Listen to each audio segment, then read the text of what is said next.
follow us sa aming bagong channel na Aswang Confessions. Kita-kits, don't forget Aswang Confessions.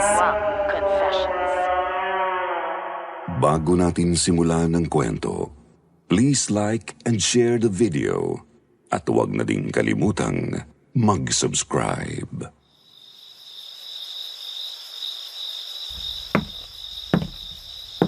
Oh, iho, gising ka na pala. Napakasarap yata ng tulog mo ah. Abay, malapit na tayong maghapunan. Baka naman wala ka nang maitulog niyan mamaya. Napagod ako kasi talaga ako kanina sa biyahe, lo. Ang layo naman kasi nitong sa inyo eh. Ilang oras din akong bumiyahe mula Nueva Ecija. Ay, ang totoo nga ho niyan, antok pa ako eh. Pinilit ko lang bumangon nung narinig kong parating na kayo galing bukid.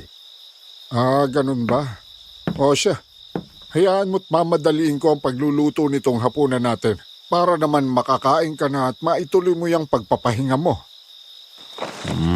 Ano ho bang ulam natin, lo? Tinola. Nagkatay ako ng isang manok, tapos nanguha ako ng papaya sa bukid. Pati na rin ang dahon ng sili. Paborito mo ito, hindi ba? Yun, ayos. Tagal ko nang hindi nakakatikim yan eh. Kaya nga ito ang naisip kong iluto eh.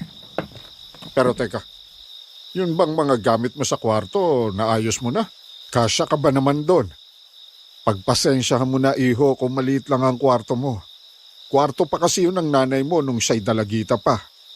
Hindi ko na nagawang palakihin dahil maaga rin naman siyang nagdesisyong umalis sa poder namin ng lola mo nang makipagtanan siya sa lalaking yon. Oo, lo. Huwag ho kayong mag-alala. Kasya naman ho ako dun eh. Alam mo, iho, hindi pa rin ako makapaniwalang iniwan na tayo ng nanay mo eh. Hindi ko man lang nagawang makitang buhay ang anak ko bago siya nawala. Lolo, kahit naman ho ako, nalulungkot pa rin sa pagkawala ni nanay. Pero iniisip ko na lang po na kahit papano magkasama na sila ni Lola ngayon kung nasaan man sila. Siguradong masaya na rin sila doon, lo. Kaya wag na ho kayong gaanong mag-isip, okay? Nandito naman ho ako eh. Kaya nga ho ko umuwi rito para hindi kayo mag-isa. Hindi ko kasi mapigilang maalala ang nanay mo, iho. Lalo na't kamukhang kamukha mo siya. Si Lolo talaga ho. Wag na ho nating pag-usapan si nanay. Maiba nga ho pala ako, lo. Binisita ko ho kasi yung baboyan nyo kanina. Nagtataka lang ho ako bakit ganun ang itsura ng ulbo. Para naman ho kasing hindi kulungan ng baboy yun eh. Matindi pa yata yun sa kulungan ng mga preso sa dami ng nakapalibot na barbed wire at sa tibay ng pagkakagawa ng mga bakal na bakod. Hindi naman ho siguro ganun kalakas ang mga baboy nyo para magawa nilang mga takas sa kulungan. Di ho ba? Ano ka mo, Enrico? Nagpunta ka sa ulbo kanina? Kailan? Oh, bakit naman ho parang gulat na gulat kayo? Kaninang tanghali ho kasi ako bumisita doon pagkatapos niyong magpaalam sa akin na sasaglit kayo sa bukid. Sus Mariosep, iho. Sa susunod, huwag kang basta-bastang umaalis ng bahay na hindi ko alam, ha? Mahirap na. Ho? Bakit naman ho? Matanda na naman ho ako ah. Matanda ka na nga, iho. Pero wala ka namang alam sa mga nangyayari dito. Kaya hanggat maaari, mag-iingat ka. Lalo na at dayo ka pang maituturing sa lugar na to ngayon. Dayo? Nakailang bakasyon naman na kami ni nanay dito noong bata pa po ako, lo ah. Dali niyo siya sa kubo. Bilis! Kailangan maagapan ang sugat niya bago pa kumalat ang laway. Narinig niyo si Gracia? Alalayan niyo kami. Baka bigla na namang sumugod ang lintik. Oh, ano yun, lo? Parang may nagtatakbuhan sa labas ah. Teka nga't sisilipin ko. Huwag na! Lolo! Ano, Enrico? Anong nakita mo? Sabi ko naman sa'yo, isarado mo na lang yung bintan. Mawalang galang na sa'yo. Pero payo ko lang, isara mo na yung bintana nyo para hindi na madagdagan pa ang biktima nila ngayong gabi. Teka, sino ka? Nako, Gracia. Pasensya ka na rito sa apo ko. Wala pa kasi siyang kaalam-alam dahil kadarating lang niya dito kanina.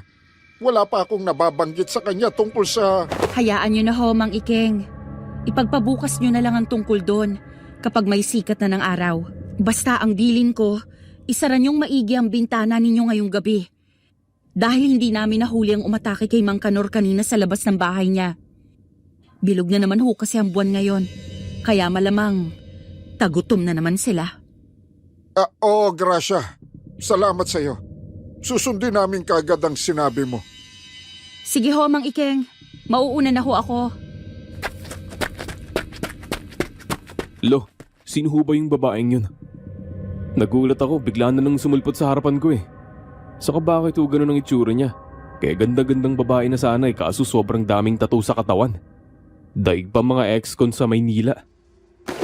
Manahimik ka. Huwag na huwag mong pagsasalitaan ng ganyan si Gracia kung ayaw mong kainisan ka ng lahat ng tao rito sa baryo natin. Naiintindihan mo? Pero Lo, Sumunod ka na lang sa sinabi niya.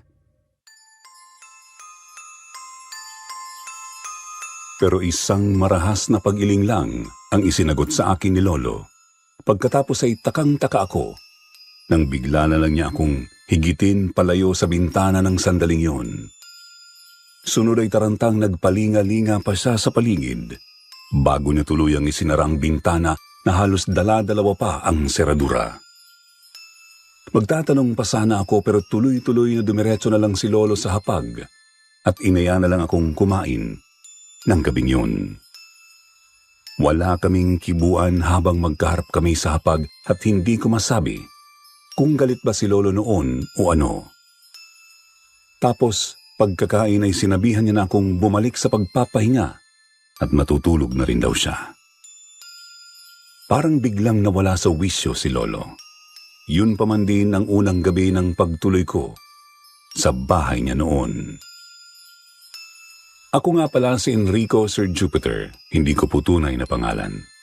At ang karanasan kong ito na nangyari pa sa probinsya ng lolo ko ang siyang ibabahagi ko sa inyo. Ito ay tungkol sa unang babaeng nagpatibok ng puso ko. Naitago na lang natin sa pangalang Gracia. Sana po ay magustuhan ninyo ang aking istorya.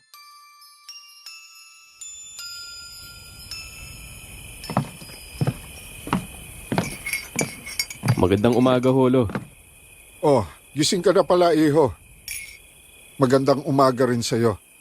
Halika na't sabayan mo akong magkape. Sige ho. Ayan, higupin mo agad, iho, para mainitan ang tiyan mo. Magandang panimula sa umaga ang kaping barako. Salamat ho ah. Sige na, magtanong ka na. Ho? May gusto kang itanong sa akin, hindi ba? Alam kong iniisip mo ang tungkol sa nangyari kagabi. Magtanong ka na hanggat hinihintay ko pang magbukang liwayway bago ko magtungo sa bukid. Delikado kasing lumakad kapag ganyang madilim pa sa labas. Pero maiba ko. Gusto mong malaman kung sino yung babaeng nakita mo kagabi, hindi ba? Oo. Nahihiwagaan lang ho kasi ako sa mga naging kilos nyo kagabi. Pati na rin ho dun sa ibang mga sinasabi nyo na hindi ko maintindihan kung anong ibig sabihin. Ang babaeng yon, kilalang albularya dito sa lugar natin. Tagarian lang yon, sa ika-4 na bahay mula rito sa atin. Gracia ang pangalan niya, iho. Siya ang apo ng pinakamagaling na antingero noon sa lugar na ito. Antingero ho? Oo. Alam kong hindi uso sa Maynila ang tungkol sa mga ganyang paniniwala. Pero dahil dito ka natitira, simula ngayon, dapat ay sanayin mo na ang sarili mo sa ganyang mga bagay para hindi ka na nabibigla pa sa mga susunod mo pang maririnig, makikita at mararanasan. Lo, alam niyo ho, diretsuin nyo na lang ako. Ano ba kasi talagang ibig sabihin niyang sinasabi nyo? Bakit parang kung magsalita kayo ng albularyang yun simula pa kagabi parang nasa panganib tong buong baryong to? Ano ho bang meron? Napakahirap kasing ipaliwanag para sa isang tulad mo ang tungkol doon, iho. Sigurado akong hindi ka lang din kaagad maniniwala. Pero sige, dahil mapilit ka, sasabihin ko na rin sa'yo. Total, malalaman mo rin naman ito.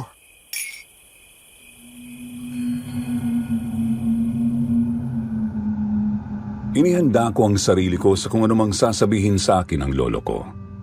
Sa totoo lang ay kinakabahan ako noon. Ang nasa isip ko kasi ng mga sandaling yun ay baka pinamumugaran na ng mga sindikato o NPA ang lugar namin. Kaya naman nasasabi nilang delikado na raw dito. O di kaya ay may kumakalat na sakit sa buong baryo. Kaya naman gusto nilang mag-ingat ang lahat. Ngunit wala sa anumang nasa isip ko noon ang narinig ko mula kay lolo. Iho, halos magdadalawang taon na rin ang nakalipas. Buhat nang dumating sila sa lugar natin ito. Simula noon, nabuhay na sa takot ang mga taga rito at ang iba pa nga napilitan ng magsialisan. Dahil sa pangambang baka pati sila ay maging biktima rin. Teka, naguguluhan pa rin ako eh. Lo, biktima ho ba ng ano yung sinasabi nyo? Ng mga aswang. Ho? Sinasabi ko na nga ba at ganyan ang magiging reaksyon mo? Lo, sino ba naman ho kasi ang maniniwala sa ganyang sinasabi nyo? Lo naman, hindi na uso yung mga Ano yun? Mukhang ngayon lang aalis dito yung hinahabol ni Negrasya kagabi. Sinasabi ko na nga ba at nagtatago lang siya sa paligid. Kung sa bagay, malapit na ngang sumikat ang araw. Huwag ka nang gaanong lalayo rito sa bahay, Enrico. Sigurado akong babalik agad sila dito. Pagkagat na pagkagat pa lang ng takip silim. Lalo't wala silang nabiktima kagabi. Teka lang hulo. Ibig niyo hubang sabihin yung narinig nating pagaspas ng bakpak ngayon lang sa aswang ho galing? Saan pa nga ba? May alam ka bang uri ng napakalaking ibon na kayang gumawa ng ganong klaseng tunog at ingay? Bakit, iho? Ano pa bang ebidensya ang gusto mo? Para lang maniwala kang ginagambala nga ng aswang ang baryong ito. Gusto mo bang makita pa mismo ng dalawang mata mo kung ano ang itsura nila? Kung ganon ang gusto mo, ang mabuti pa sumama ka kina Gracia sa pagroronda mamayang gabi. Siya kasi ang namumuno sa pagbabantay sa baryong ito. Buhat nang malaman niyang pinepeste ng mga aswang ang lugar na ito.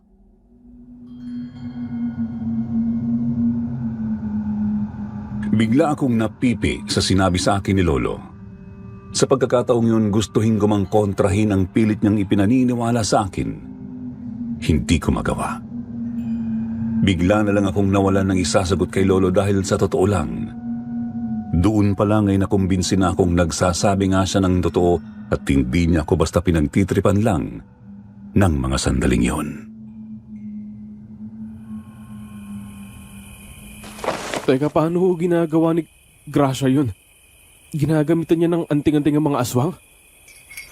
Hindi lang yon, iho. Hindi lang kasi basta albularya yang si Gracia. Maraming alam yan, kaya kinatatakutan talaga siya ng mga alagad ng dilim. Talagang yang mga aswang na yan lang ang mayayabang na kumakalaban sa kanya ng patalikod eh.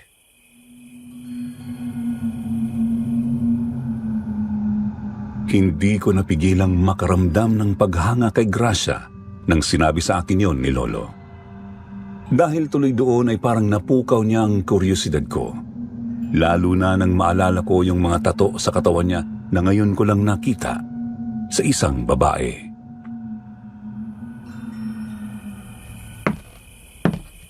Makikiabot nga ako na sa lakot ko dyan sa gilid ng silya, iho.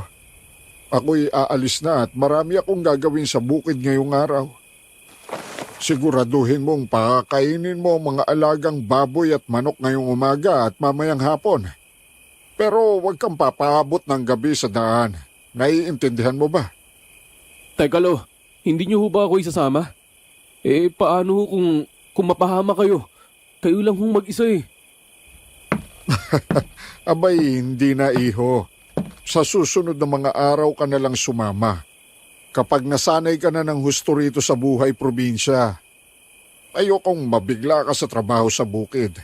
Isa pa, marami naman akong mga nakakasabay. Marami akong kasama. Hindi mo kailangang mag-alala sa akin, iho. Pero Lo, Sige na, Enrico, ha? Huwag mong kalilimutan ang mga billing ko sa'yo. At oo nga pala, kapag pumunta ka sa Ulbo, siguraduhin mong may dala kang itak. Para naman handa ka sa kahit anong pwedeng mangyari. Naiintindihan mo?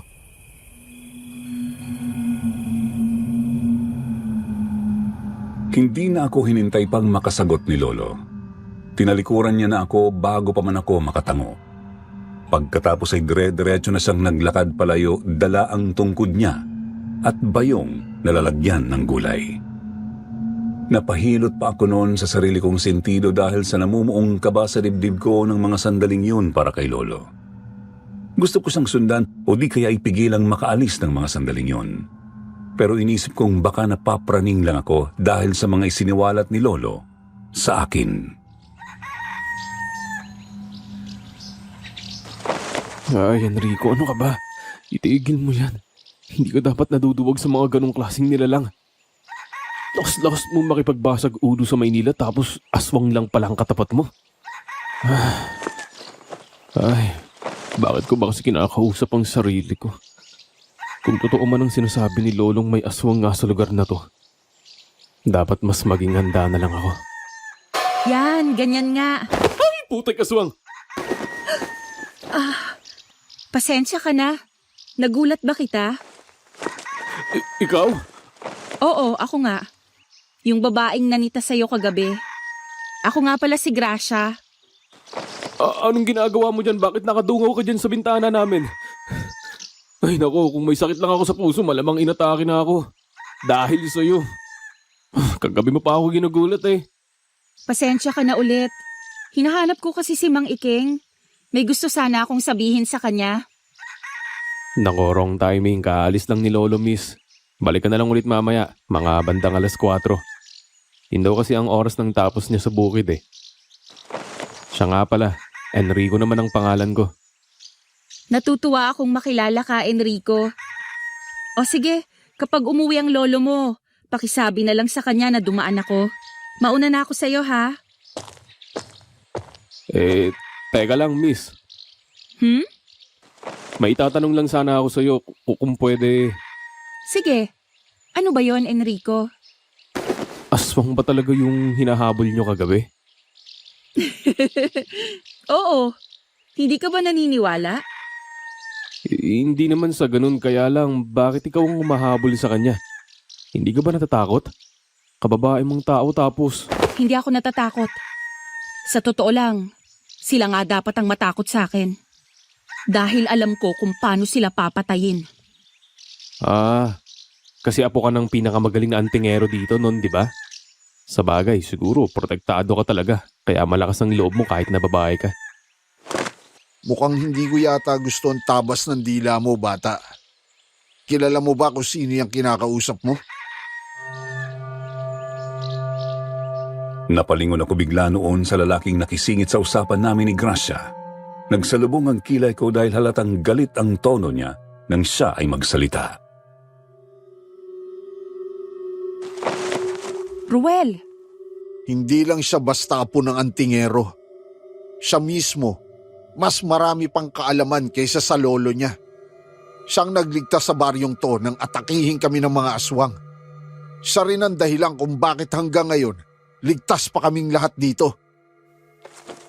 Teka, nagkamali lang ako sa pagkakasabi ko kanina. Hindi yun ang ibig kong... Bakit ba kasi nakikipag-usap ka sa kung sino-sino lang, Gracia? Alam mo, kanina pa kita hinahanap. Gising na si Mang Kanor. Tumalab na ang gamot na inilapat mo sa kanya kagabi. Ganun ba? Mukhang kailangan ko siyang puntahan para matignan ko ulit ang sugat niya. Yun nga ang dahilan kaya hinahanap kita. Sasamahan na kita papunta sa kanila. Sige, Enrico. Mauna na kami ni Ruel sa'yo. Masaya akong makilala ka. Sana makapagkwentuhan tayo sa susunod. Sige.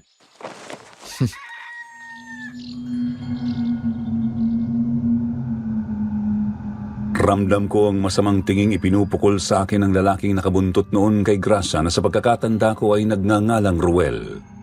Ngunit ng mga oras na yon ay wala ako sa wisyo para pansinin siya dahil ang buong atensyon ko ay natuon sa dalaga na hindi ko naiwasang sundan ng tingin. Napapahawak ako noon sa puso kung tila ba nagkaroon ng kakaibang dagundong. Napakaganda naman kasi talaga ni Gracia. Bukod pa sa nakakadagdag talaga sa karisma niya, yung mga tato na tumatakip na yata sa halos buo niyang katawan, mula sa braso hanggang binti. Hindi ko alam kung paanong nangyari yun, pero ang gandang tingnan sa kanya ng mga tatong yun, na parabang yun ay parte talaga ng balat niya. Bagamat hindi ko maintindihan ang mga nakasulat. Ay, tanga ka talaga, Enrico. Nagkamali ka na naman ng pagsasalita. Gusto ko lang namang sabihin sa kanya na nakakahangang katapangan niyang humarap sa mga aswang. Kahit na babae siya. Bakit ba kasi parang biglaan na lang akong nabubulol nung kaharap ko siya? Ay sus, Enrico! Ano yung tinitingin-tingin mo kay Gracia, ha? Huwag mong sabihing humahanga ka sa dalagang yon. Ay sus! Hindi ka uubra doon! Hindi mo ba nakikitang napakaraming anting-anting noon na nakaburda sa balat niya? Abay, hindi tatalabang estilo ng mga Manila boy doon. Huwag ka nang umasa. Ha? Tia Soneng, kayo po pala yan. Kanina pa ho ba kayo dyan? Abay, medyo. Kaya nga nakita ko kung gaano kalagkit ang tingin mo dun sa dalagang albularya eh. O, aminin mo. Natitipuhan mo, no? Kasi ho... Hindi naman nabago yan dito. Marami talagang nagkakagusto dyan kay Gracia. Dahil sa angking ganda ng dalagang yan. Bukod pa ron, tinuturing pa siyang tagapagligtas ng baryong ito. Kaya lalong pinipilahan. Alam mo naman na siguro ang tungkol sa mga aswang, hindi ba? Pati na rin ang ginagawang pagprotekta ni Gracia sa baryong to laban sa kanila. Medyo ho. Nabanggit na ho sa akin ni Lolo Iking kaninang umaga ang tungkol doon. Kaya lang ho, kaunti lang ang ipinaliwanag niya sa akin. Maulit ko nga lang ho ang sinabi niya. Tiyang, tama ho ba ang pagkakarinig ko? Yun hong mga tattoo sa katawan ni Gracia, yun ang anting-anting niya? Abay, oo. Kaya nga halos walang masasamang elementong makapalag dyan sa dalagang yan eh. Dahil dun sa mga anting-anting niya, nakatatak mismo sa balat niya. Tanging mga aswang lang ang may lakas ng loob na subukan pa rin ang kakayahan niya. Kahit na alam naman nila kung gaano siya kagaling. Pero mabalik ako, Enrico. Kung natitipuhan mo yang si Gracia, mabuti kung ngayon pa lang. Abay, wag mo nang palalimin pa. Wag mo na ring balaking pang manligaw. Dahil matagal na yang binabakura ni Ruel. Anak yun ng kapitan natin, kaya matapang. Minsan akala mo kung sino. Kaya pala. Isa pa, sa pagkakaalam ko, mas matanda ng 6 na taon sa'yo si Gracia. Talagang hindi ka uubra. Ay siya nga pala, nasaan ang tatay? Nasa bukid ho. Mamaya pa ho ang uwi. Ikaw, saan ang punta mo? Bakit nagbibihis ka bigla? Pupunta lang ho ako ng ulbo. Magpapakain ako ng baboy at manok.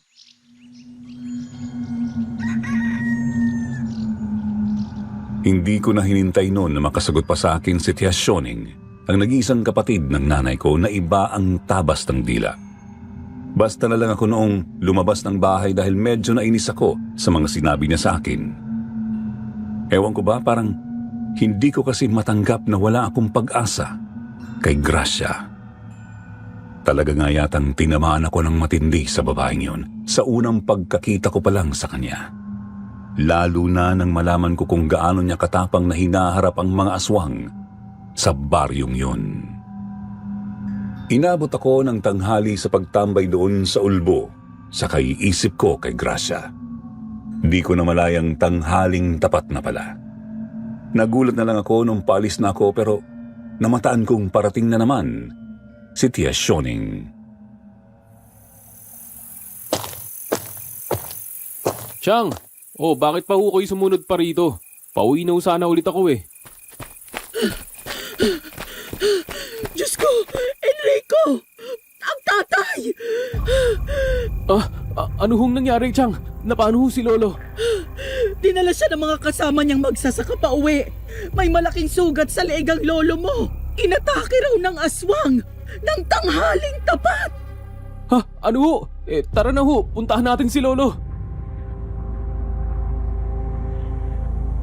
Pagbalik namin ni Tia Sioning sa bahay, namataan ko agad na nakasalampak sa kawayang bangko ang walang malay na figura ng lolo ko.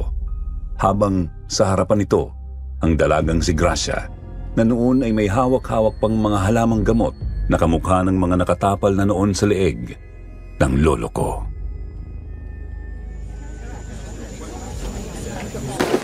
Diyos ko, Tay! Anong nangyari sa inyo? Huminahon lang ho kayo, Aling Sioneng. Nagamot ko na ho ang sugat ni Mang Ikeng. Naalis ko na ho ang laway at kamandag ng aswang sa laman niya. Diyos ko, salamat sa iyo, Gracia. Talagang hulog ka ng langit sa baryong to. Ano na lang ang gagawin namin kung wala ka rito? Salamat ho, Aling Sioneng. Pero inumin niyo muna hutong tubig para kumalma kayo. Ikaw rin, Enrico. Salamat na lang, Gracia. Gusto ko lang malaman kung ano ba talagang nangyari. Akala ko ba hindi sumusugod ng mga aswang kapag may araw pa? Yun ang sabi sa akin ni Lolo kanina. Iba ang tindi ng pagiging agresibo nila simula pa kagabi, Enrico. Siguro dahil yun sa pagiging kulay pula ng buwan ngayon na minsan lang kumangyari sa loob ng mahabang panahon. Kaya nga pinagdoble ingat ko mga taga rito. Mukhang wala silang pinipiling araw o oras ng pag-atake ngayon Basta maibsan lang ang gutom nila. Buisit. Yung aswang na gumawa ba nito kay Lolo na huli nyo? Wala kami nang mangyaring insidenteng yon, Enrico. Ang mga nakakita lang yung mga kasama niya sa pagsasaka. Buti na nga lang at hindi tuluyang nasakmal ng aswang ang lolo mo at daplis lang ang dumali sa leeg niya. Punyeta, papatayin ko ang aswang na yon. Paano mo namang gagawin yun? Anong alam mo sa pagpatay ng aswang, ha? Bata? Ruel, ano ka ba? Huwag mong kausapin ng ganyan si Enrico. Hayaan mo yung nobyo mo, Gracia. Hindi ko papatulan ngayon yan dahil mas mahalaga sa akin ang lolo ko. Ang tanong ko lang sa'yo, pwede ba akong sumama sa pagro-ronda niyo mamayang gabi? Teka, una, sigurado ka bang kaya mo? Dahil kung oo, wala namang kaso sa akin yon. Nanghihikaya talaga ako ng mas maraming sasama sa pagro-ronda namin dito gabi-gabi. Dahil dagdag din yun sa puwersa kung sakaling may aswang kaming kailangang hulihin. At pangalawa, anong nobyo bang sinasabi mo? Hindi ko nobyo si Ruel. Magkaibigan lang kaming dalawa.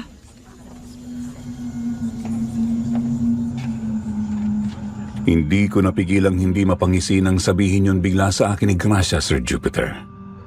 Parang saglit kong nakalimutang wala nga palang malay noon ang lolo kong nakahiga sa silya. Pakiramdam ko biglang pumalakpak ang tenga ko dahil sa sinabi niyang hindi naman pala niya nobyo si Ruel. Anong iningisi-ngisi mo dyan? Gracia, sigurado ka bang papayagan mong sumama sa atin mamaya ang isang yan? Baka maging pabigat lang yan. Baka mamaya siya pang intindihin natin habang nagro-ronda tayo. Ruel, pwede ba? Ilang kasama na natin ang napilitang umalis at hindi na sumama sa atin dahil dyan sa ugali mo. Dahil dyan kaya lumalala na ang mga pag-atake ngayon.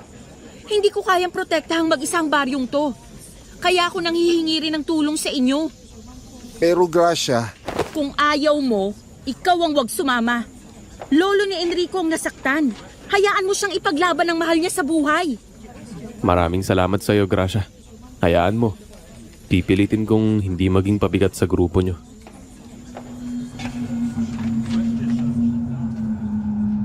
Ngiti ang isinagot sa akin ni Gracia bago siya nagpaalam na aalis na para umuwi sa kanila. Tinapik niya pa ang balikat ko at sinabing babalik na lang sila mamayang gabi para sunduin ako.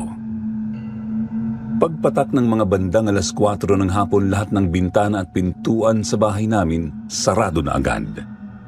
Maaga akong kumilos bilang paghahanda sa pagsama ko ina Gracia mamayang gabi.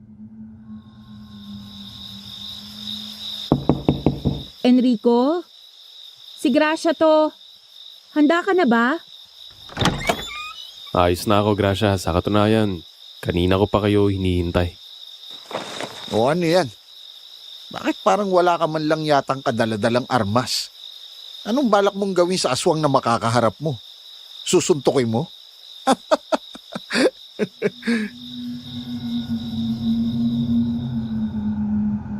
Ipinaikot ko na lang noon sa hangin ang mata ko matapos magpahaging na naman si Ruel.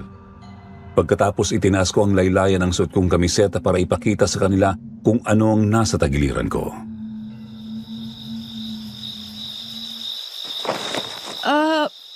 Teka, ano yan? Baril ba yan? Hindi, pero parang gano'n na rin. Sumpak ang tawag sa amin dyan sa Maynila. I-improvised gun na binabalahan din ng pinggang may pulbura. Sigurado ako kapag tinamaan ng bala nito ang aswang, siguradong uusok ang tumbong nila. Ha? At paano ka naman nakakasigurado? Ibinabad ko sa agwa bendita ang mga bala nito. Marunong naman kasi ako mag-isip, di gaya mo. Ano ba naman kayong dalawa? Itigil nyo na yan. Huwag na kayong mag-away. Simulan na natin ang pagroronda.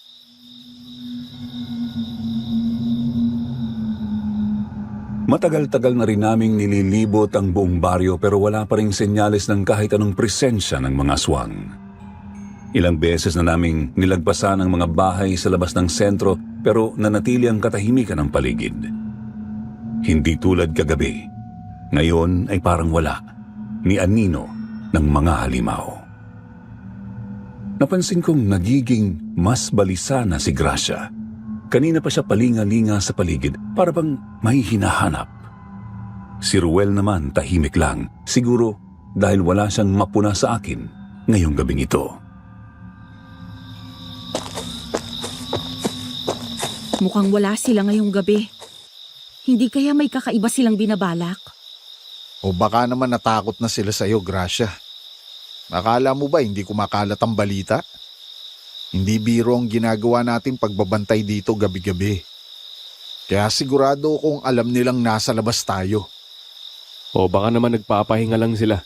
Baka nabusog kagabi kaya ngayon nagpapakondisyon muna. Posible. Pero hindi natin dapat basta pabayaan ang pagbabantay. Ano pa bang binabantayan natin kung wala naman tayong makikita? Kahit isang bakas ng anino nila, wala tayong mahagilap. Tingin ko, pwede na tayong umuwi. Ayoko mang sabihin to, Gracia, pero sa pagkakataong to, sang-ayon ako rito kay Yabang. Napakalayo na ng narating natin pero wala pa rin nangyayari. Kahit paano may dalang magandang balita to.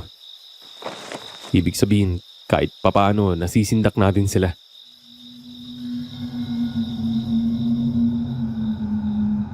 Napatingin ako kay Gracia. Alam kong ayaw niya pang tumigil pero halata na rin sa kanya ang pagod. Hindi niya man sabihin pero mabigat ang nakapasang responsibilidad sa kanya. Siya lang ang tanging malakas ang loob na humarap sa mga aswang na bumabagabag sa baryong ito. Kung ako nga lang, hindi ko rin alam kung may ganitong tapang ako kung wala akong dalang sumpak nang umuwi ako rito.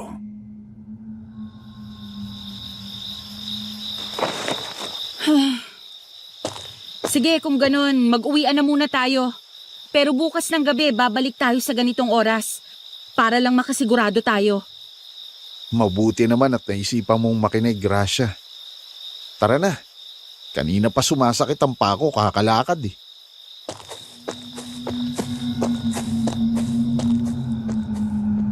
Habang pabalik na kami, bigla kong naramdaman ang pangangailangang umihi. Alam kong hindi magandang ideya na humiwalay pero hindi ko rin pwedeng tiisin ito.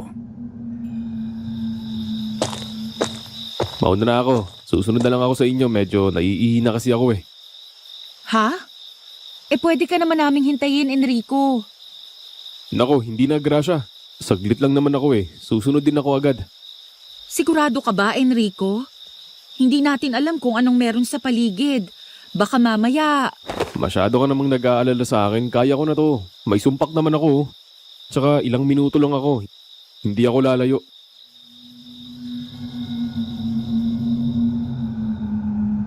Hindi na kumontra pa si Gracia. Umalis na silang lahat habang ako naman ay lumiko sa tabi ng kakahuyan. Habang abala ako sa pag-ihi ng mga sandaling yun, bigla na lang akong may narinig na mahihinang bulong. Mabilis akong nag-ayos at maingat na gumalaw para mas maaninag kung saan nanggagaling ang mga tinig. Sa hindi kalayuan namataan ko ang isang pamilyar na anyo. Si Kapitan Melchor, ang tatay ni Ruel. May kausap siya ng mga sandaling yun at malinaw na malinaw sa paningin ko na ang kausap niya, hindi tao. Punyeta.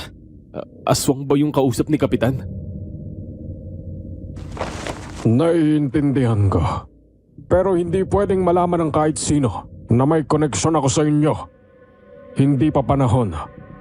Kung masyado kayong magpapakita, magiging mas alerto sila. Lalong-lalo na ang albularyang yon. Gawin nyo kung ano ang kailangan nyong gawin. Pero tiyakin nyong walang makakahuli sa inyo. Kailangan nyong mag-ingat. Hindi lang kayo ang may kakayahan sa lugar na to.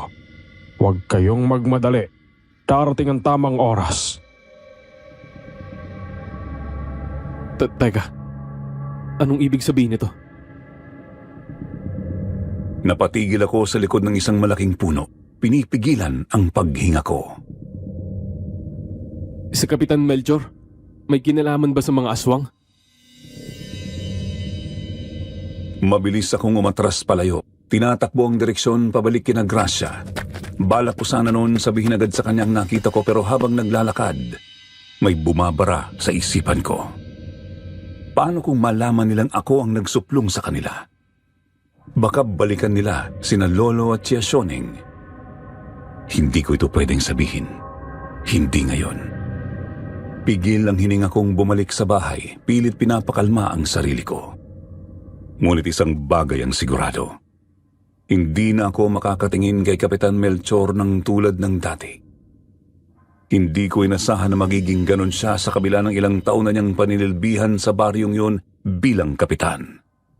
Kahit nung buhay pa ang nanay ko at dumadalaw-dalaw lang kami sa baryo, ay mataas ang tingin ko sa kanya noon. Mula nang masaksihan ko ang pakikipag-usap ni Kapitan Melchor sa isang nilalang na hindi ko matanggap na bahagi ng mundong ito, hindi ko na nagawang baliwalain ang aking hinala. Palagi na ako noong sumasama sa pagro-ronda ni Gracia. Hindi lang para makatulong sa kanila at maiganti ang lolo ko, kundi para palihim na bantayan si Ruel. Alam kong wala pang pruweba, pero hindi ko maiwasang magdudang baka may alam siya sa ginagawa ng tatay niya.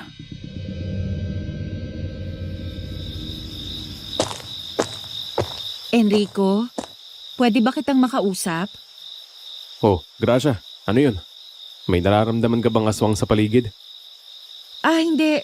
Wala pa naman. Napansin ko lang kasing palagi mong minamatyagan si Ruel. Ano bang meron, Enrico? Ha? Wala. Wala naman. Huwag kang magsinungaling sa akin. Alam kong may iniisip ka. May nakita kasi ako nung isang gabi. Kasi Gracia si Kapitan Melchor. Nakita ko siyang may kausap na aswang. Ano? Bakit hindi mo agad sinabi sa akin? Hindi ko alam kung paano ko ipapaliwanag. Takot ako na baka balikan nila si Lolo at saka si Tia Soneng kapag nalaman nilang ako ang nagsuplong sa kanila. Hindi nila magagawa yan sa inyo. Akong bahala. Sa pagkakataong yon, napagpasya naming kumprontahin si Ruel. Nang magkaharap kami, kitang-kita ko ang pag-aalinlangan sa kanyang mukha nang sabihin namin sa kanya ang tungkol sa nakita ko.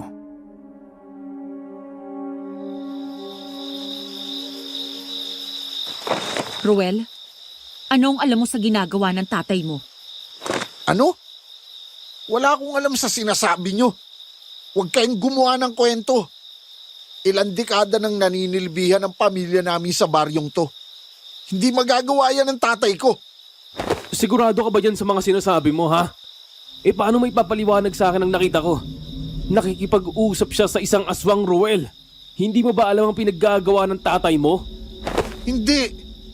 At kahit pa totoo ang sinasabi mo, ano sa tingin mo mapapala ko kung sasali ako dyan? Kilala mo ko, Gracia. Hindi ko hahayaang mapahamak ang baryong to. lalong-lalo ka na.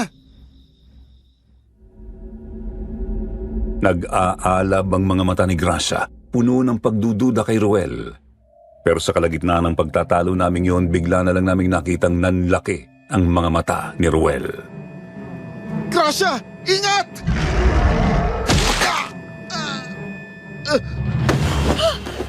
Ruel! Isang aswang ang dumaan sa pagitan namin. Muntik nang makalmot ng matutulis itong kuko si Gracia. Pero bago pa man yun mangyari, nagawa siyang hawiin ni Ruel. Dahil doon, ito ang tinamaan ng ataking iyon ng aswang. Sa isang iglap, sinalo ni Ruel ang atake ng aswang. Napaatras siya, kasabay ng biglang pagsirit ng dugo mula sa kanyang leeg. Nataranta ako sa nakita ko, pero si Gracia agad na nakabawi. Sa unang pagkakataon, nakita ko kung gaano siya kahusay sa pagkikipaglaban. Sa isang iglap lang, mabilis siyang sumugod. Enrico, alalayan mo si Ruel. Haharapin ko lang ang demonyong to. Diyos ko! Gracia, anong... Magsasalita pa sana ako noon, pero sobrang bilis ng mga naging pangyayari. Basta namalayan ko na lang na sumugod si Gracia sa aswang ng walang pag-aalinlangan at sa isang kisap lang ng mata. Sa harap namin, bumagsak ang katawan ng aswang at lumipad ang ulo nito sa ere. Enrico, huwag ka lang basta tumunganga dyan. Tulungan mo akong dalhin si Ruel sa bahay ko. Dali! Oo, Gracia. Sige. Ruel, huwag kang bibitiw. Malapit na tayo. Gagamutin kita. Gracia,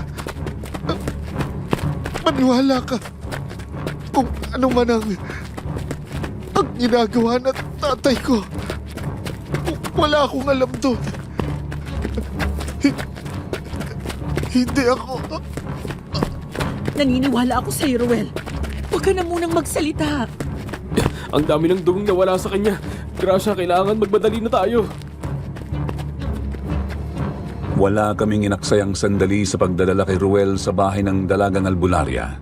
Kapwa kami habol hininga at balisa dahil alam naming kritikal na ang lagay ni Ruel ng mga sandaling yun. Ang dugo ni Ruel ay patuloy na dumadaloy mula sa sugat niya at kahit anong gawin namin, hindi namin magawang maampat ang pag-agos nito. Si Gracia hindi mapakali, halos hindi na alam kung ano ang uunahin.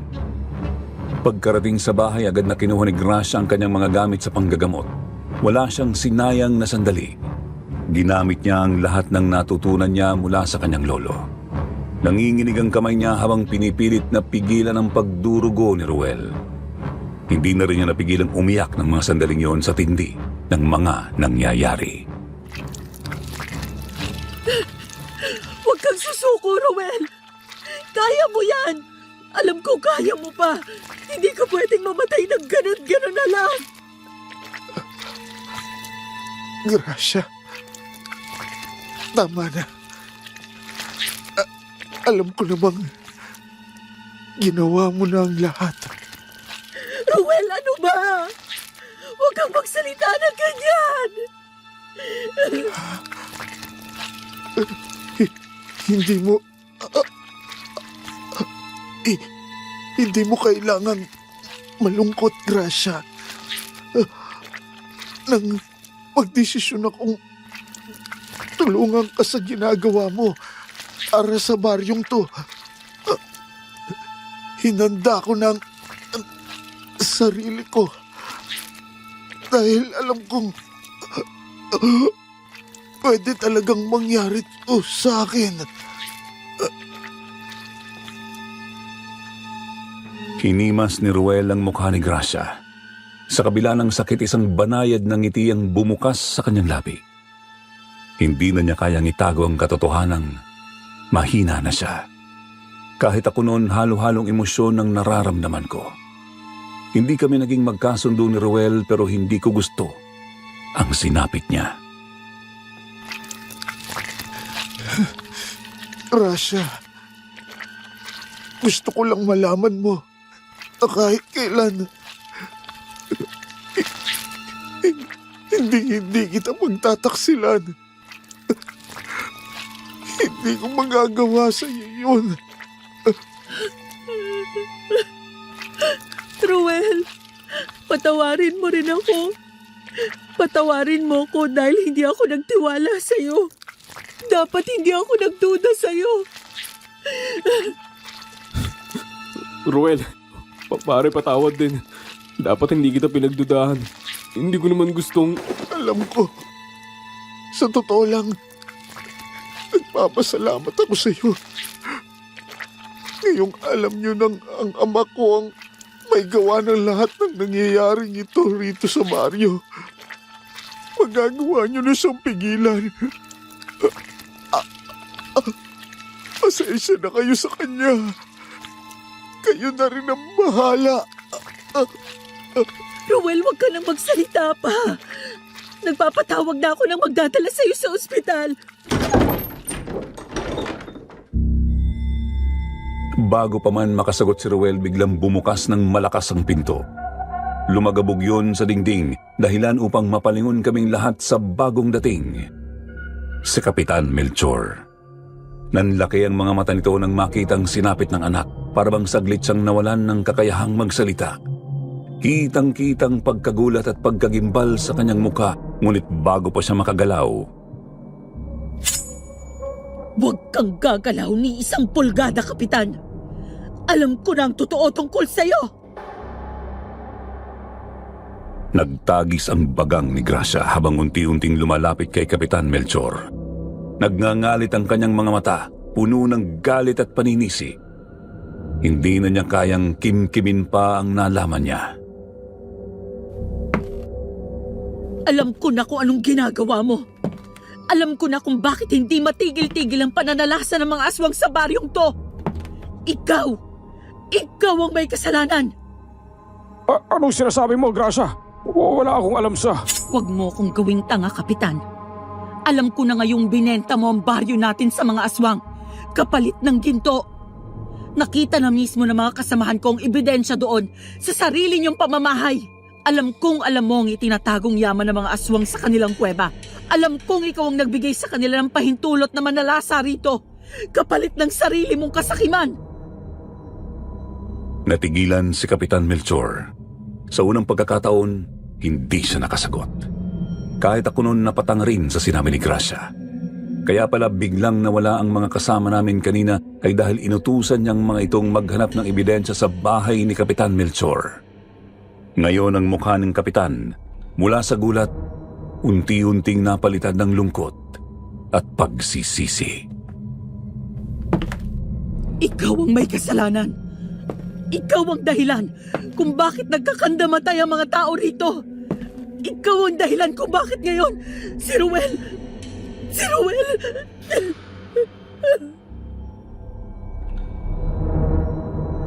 Muling napatingin si Gracia kay Ruel, ngunit sa pagkakataong yun, nanlamig ang kanyang katawan. Hindi siya gumalaw. Hindi siya makapagsalita. Ang mga mata kasi ni Ruel, nakapikit na. Ang kanyang katawan, hindi na gumagalaw. Wala na siyang hininga. Ruel! Ruel! Ruel! Diyos ko po! Enrico, anak! Anong nangyayari dito? Chang! Bakit ho kayo umalis ng bahay? Sinong kasama ni Lolo? Huwag kang mag-alala. Nandun ang mga kapwa magsasaka ng lolo mo. Kaya pinuntahan kita rito. Akala ko'y kunapano ka na. Nasaktan ka ba? Hindi ho, Chang! Sino ang sinasabi nilang sugatan? Si Ruel ho, Chang! Wala na ho ba siya? Mabilis na kumalat sa buong baryo ang balitang wala na si Ruel. Isang tahimik na takot at dalamhati ang bumalot sa mga tao. Lahat ng nakakakilala kay Ruel, mga kaibigan, kaanak at maging ang mga taong minsan niyang tinulungan, ay hindi makapaniwala sa sinapit niya. Diyos ko! Nakakaawa naman si Ruel. Napakabata pa niya. Bakit kailangang mangyari ito? Wala tayong ibang dapat nasisiin kundi ang tatay niya, si Kapitan. Siya ang dahilan kaya nangyari ito sa sarili niyang anak. Kitang-kita ko ang pagguhit ng matinding sakit sa mukha ni Kapitan Melchor. Walang sino man ang mas nasaktan kaysa sa kanya ng mga sandaling yun. Nang makita niya ang walang buhay na katawan ng kanyang anak, parang bigla siyang nawalan ng saysay. Napaluhod siya sa harap ni Ruel, nanginginig, umiiyak at paulit-ulit na humihingi ng tawad. Anak, patawarin mo ko. Hindi ko dapat hinayaan na humantong sa ganito. Mahal kita, anak. Patawad. Sa kalagitnaan ng kanyang pagsisisi, biglang bumaling si Kapitan Melchor kay Gracia. Mula sa kanyang mapait na pag-iyak, bumakas sa kanyang mukha ang determinasyon. Marahil gusto niyang tubusin ang lahat ng kanyang kasalanan. Ano pang gusto mong sabihin, Kapitan? Sa lahat ng ginawa mo, may mukha ka pang ihaharap sa akin. Isinumpa ka na, Kapitan. Kaya pala hindi natin matugi sa mga aswang. Pinapayagan mo silang gawin ito kapalit ng kayamanan. Ilang buhay ang nawala dahil sa kasakiman mo. Alam ko ang lahat ng tungkol sa mga aswang. Alam ko kung saan sila nagkukuta. Alam ko kung paano sila dumami. At kung paano nila ginawang laruan ang baryo natin. Hayaan niyo sana akong puksain sila sa pagkakataong ito. Gaganti ko lang ang anak ko. Alam kong wala akong maidadahilan, Gracia.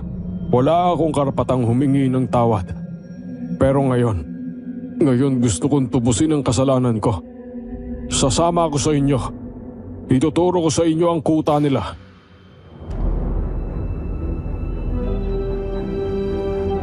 Nagpalitan ng nagngangalit na tingin sa Kapitan Melchor at Gracia. Ang lahat ng tao sa paligid natahimik. Parang hindi makapaniwala sa mga narinig nila. Isang dagok sa kanilang lahat ang katotohanang mismo nilang pinuno ang nagtaksil sa kanila. Muli na puno ng galit ang mata ni Gracia, ngunit kahit papaano may bahagyang paggalang siyang ibinigay sa ginawang pag-amin ng matanda. Hindi siya nagaksaya ng panahon. Tinawag niya ang kanyang mga tauhan, ang mga nakatatandang lalaki sa baryo at maging ang iba pang handang lumaban. Makinig kayong lahat.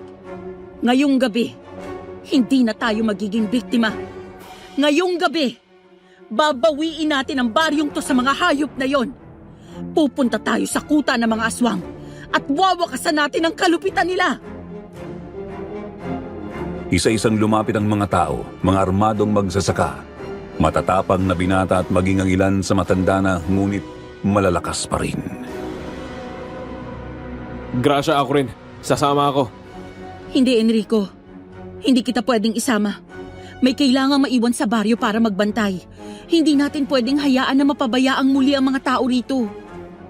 Pero Gracia, gusto kong lumaban. Hindi ako pwedeng manatili lang dito. Alam kong gusto mong gumanti sa kanila para sa lolo mo, Enrico. Pero pakiusap, kailangan kita rito. Kailangan may maiwan upang tiyakin kung sakaling hindi kami makabalik. May magtatanggol pa rin sa baryong to. Wala na akong nagawa noon kundi tanggapin ang desisyon ni Gracia. Hindi ko man gusto ang sinabi niya ng mga sandaling yon, alam kong may punto ang dalaga. Isa-isa nang umalis ang mga kasama ni Gracia patungo sa madilim na kagubatan. Kasama rin si Kapitan Melchor na puno ng pagsisisi at determinasyon. Habang ako ng mga sandaling yon, walang ibang nagawa, kundi ang mag-abang ng mga susunod na pangyayari. Tanghali na nang bumalik sina Gracia at ang grupo niya sa baryo kinabukasan. Agad kong napansin ang sugatan nilang mga katawan, ang dumi at dugo na nakabahid sa kanilang mga balat at ang mabibigat nilang hakbang. Pero higit sa lahat ang hindi ko malilimutan. May ilan sa kanila na may bitbit na pugot na ulo ng aswang. Ibig sabihin nagawa nilang manalo noon sa laban. Napuno ng halo-halong emosyon ang buong baryo. May kaba, may takot, pero higit sa lahat, may pag-asa. Lumapit ako kay Gracia at kahit pagod na pagod siya, pilit niyang pinilit na ngumiti sa akin. Pero bago pa siya makapagsalita, Enrico. Gracia, anong... Diyos ko! Si Gracia! biglang bumagsak ang katawan ni Gracia noon sa harapan namin. Buti na lang ay nasalo ko siya kaagad bago pa siya tuluyang masubsob sa lupa.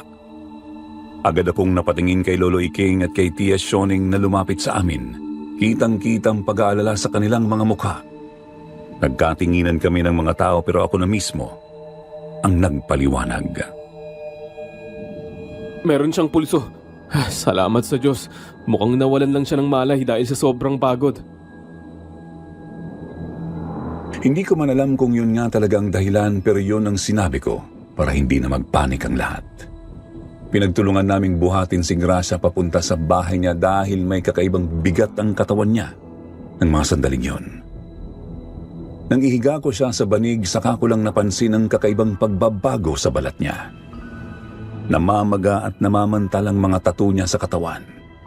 Ang dating matingkad na ukit sa kanang balat para bang nabubura ang mga yun.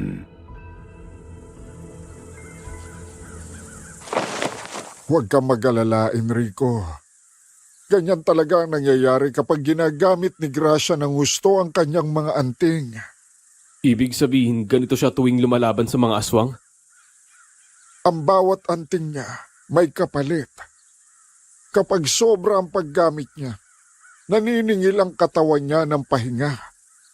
Yun ang dahilan kung bakit minsan napipilitan siyang umatras sa laban. Yun din ang dahilan kaya tinutulungan siya ng mga kabaryo natin na magronda sa gabi.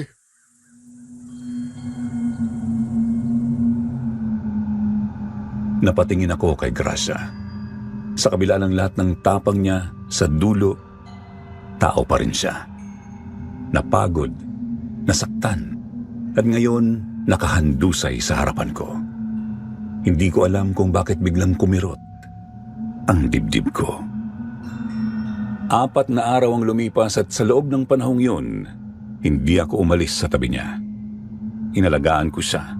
Pinakain at tiniyak kong walang sino man ang gagambala sa kanyang pahinga.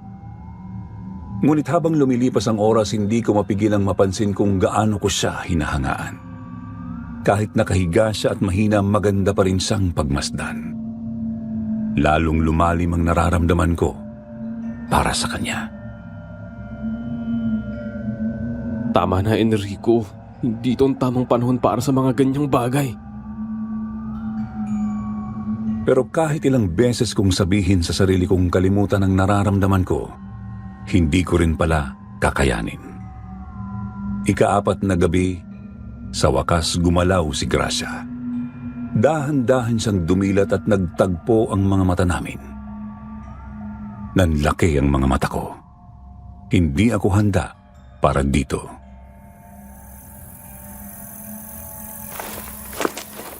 Enrico? Gracia, gising ka na. Gaano ako katagal natulog? 4 na araw, sobrang nag-alala kami sa'yo. Kala ko mawawala ka na sa akin.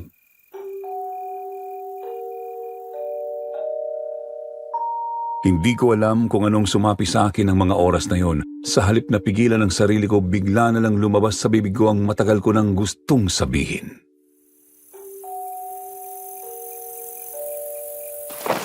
Diyos ko, Gracia. Akala ko hindi ko na magagawang sabihin sa'yo na gusto kita.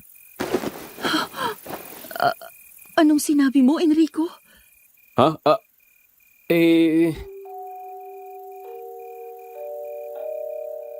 Nagtagpo muli ang mga mata namin. Napatigil ako sa sinabi ko. Parang gusto kong bawiin pero wala nang atrasan yon dahil nasabi ko na talaga.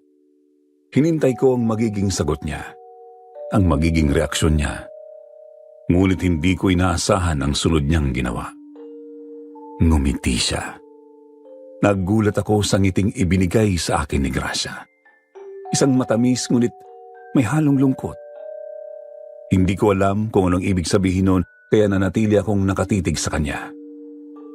Hinihintay ang sasabihin niya.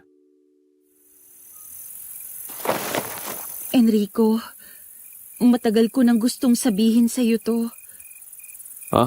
Ang ano? Gracia. Alam mo bang matagal na rin kitang gusto? Parang tumigil ang mundo ko. Hindi ko agad na proseso ang narinig ko mula sa kanya. Ako? Gustong-gusto ni Gracia. Hindi ako makapaniwala. Nakangiti siya, tila inaalala ang nakaraan at nagpatuloy sa pagsasalita. Noong una kitang makita, bata ka pa lang noon. Kasama mo ang nanay mo. Dumadalaw pa lang kayo rito sa baryo. Hindi mo lang alam pero noon pa man, napapansin na kita. At noon pa man, gusto na kitang makilala. 18 anyos ka pa lang nang makilala kita. Sa totoo lang, pinapagalitan ko nga noon ang sarili ko dahil alam kong mas matanda ako sa'yo. Pero hindi ko talaga mapigilang humanga sa'yo noon eh. Isa pa, wala naman ka akong masama kung humanga ako sa'yo. Humahanga lang naman ako. Gusto mo kong makilala? Matagal mo na akong napapansin. Sigurado ka ba? Oo nga, sabi. Alam nga ni Ruel ang tungkol dito eh. Sinabi ko kasi sa kanya minsan. Kaya nga siguro inis na inis siya sa'yo. Lalo na nang makita niyang nag-uusap tayo. Alam niyang ibang nararamdaman ko para sa'yo kahit noong hindi pa tayo lubusang magkakilala. Pero alam mo ba, kahit na ganon, hindi naman hinadlangan ni Ruel ang nararamdaman ko. Kahit na alam kong hindi lang kaibigan ang tingin niya sa akin.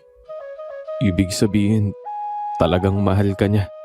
Kaya nga kahit sa sarili niyang buhay ibinigay niya para sa iyo eh. Napayuko ako. Hindi ko alam kung paano tatanggapin kahit wala na ang karibal ko, parang talo pa rin ako. Si Ruel kahit may damdamin para kay Gracia, hindi siya naging hadlang. Alam niya ang nararamdaman ni Gracia. Pero hinayaan niya lang. Para bang lalo kong naramdaman ang bigat ng pagkawala niya. Nakakapagsisi na hindi kami naging maayos bago siya nawala. Ngunit kasabay ng lungkot na yon, mas matindi ang saya na pumuno sa puso ko. Sa sobrang tuwa, hindi ko napigilan ang sarili ko. Hinawakan ko ang mukha ni Gracia. Tinitigan ang mga mata niya at walang alinlangang hinalikan siya. Hindi siya umiwas, bagkus naramdaman ko ang dahan-dahan niyang pagtugon. Ilang saglit lang ang lumipas bago kami magkalas. Nagtitigan kami. Parehong naguguluhan. Pero masaya. Enrico, Hayaan mo, sisiguraduhin kong hindi masasayang ang ginawang sakripisyo ni Ruel para sa'yo. Simula ngayon, patutunayan ko sa'yo na kaya kong higitan ang pagmamahal niyang yun sa'yo. ano ka ba? Hindi mo naman kailangang gawin yun. Pero gusto kong gawin yun, kaya sana hayaan mo akong ligawan ka mula ngayon. Hinawakan niya ang kamay ko. Pinisil iyon ng mahigpit. Hindi na niya kailangang sabihin pa dahil ang ngiti niya at ang paraan ng paghawak niya sa akin ay sapat na para iparating ang sagot niya. Nang gabing yun, nagdesisyon ako. Hindi ko nahahayaang lumipas ang oras nang hindi ko ipinararamdam kay Gracia kung gaano ko siya kamahal. Noon din mismo, nagdesisyon akong formal siyang ligawan.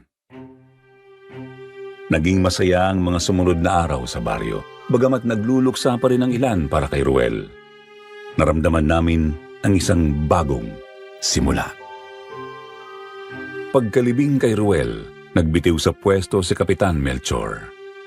Umalis siya sa baryo, dala ang kanyang pagsisisi at ang bigat ng kanyang mga kasalanan. Wala nang nais pang pumigil sa kanya dahil lahat ay naniniwalang dapat siyang lumayo at pagbayaran ng kanyang ginawa. Habang siya ay lumisan, kami naman ni Gracia ay unti-unting bumuo ng bagong yugto sa aming buhay. Naging masaya ang aming mga araw sa baryo, bagamat nagpatuloy pa rin kami sa pagseserbisyo sa lugar namin.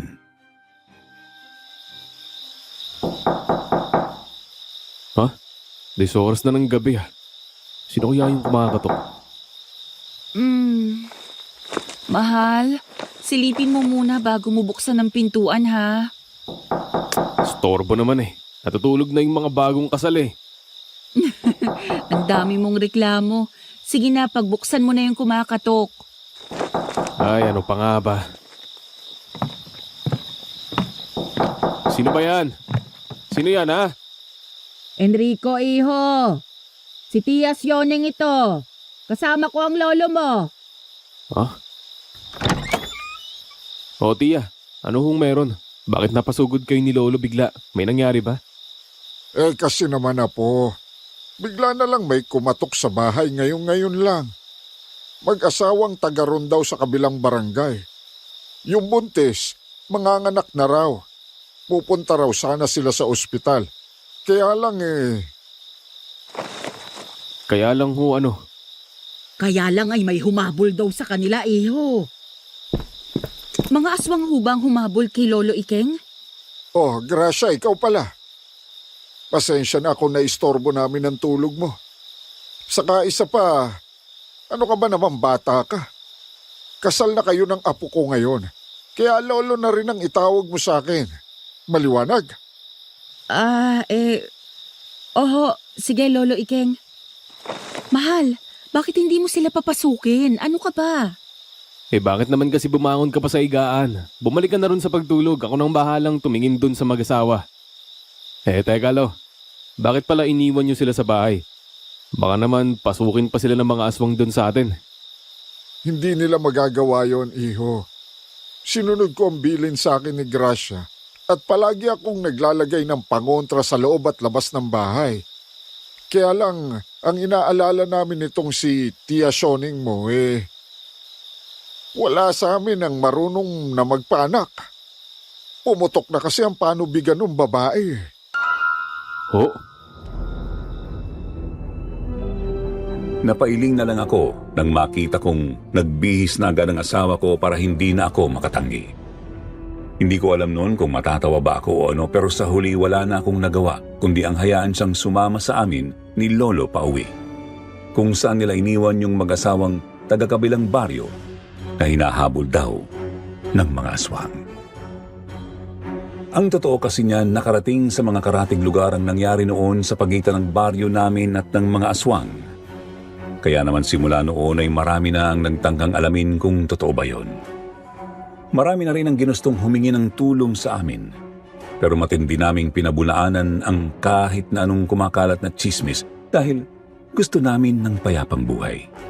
Lalo na't noon ay nagpakasal na kami ni Gracia at nagbabalak na bumuo ng sarili naming pamilya. Ngunit talaga nga palang mahirap kumawala kapag ang isang bagay ay nakasulat na talaga sa kapalaran mo. Kahit kasi ano ang gawin naming pag-iwas, talagang pinupuntahan at pinupuntahan pa rin kami ng mga taong nangangailangan ng tulong namin. Lalong-lalo na ng asawa ko. Diyos ko!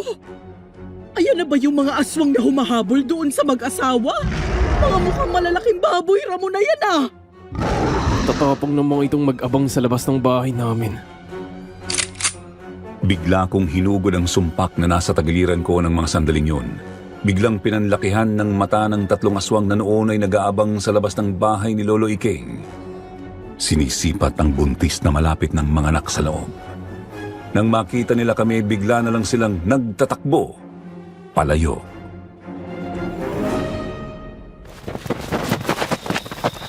Takbo mga inayupak! Na kayo babalik dito ah! Takbo hanggat may lupa! Wala talagang kadala-dala ang mga aswang na yan. Kahit pala sa ibang mga karatig baryo natin, naghahasik din sila ng kasamaan. Alam mo mahal, buti na lang talaga nandyan ka. Kahit papaano may matatakbo ng mga tao kapag naharap sila sa ganitong kawirdong sitwasyon. Salamat mahal ha. Bakit naman? Kasi hindi mo ko pinipigilang tumulong sa iba kahit na mag-asawa na tayo. Bakit ko naman gagawin yun nung makilala kita, ikaw na si Gracia. Albularyang tad-tad ng anting-anting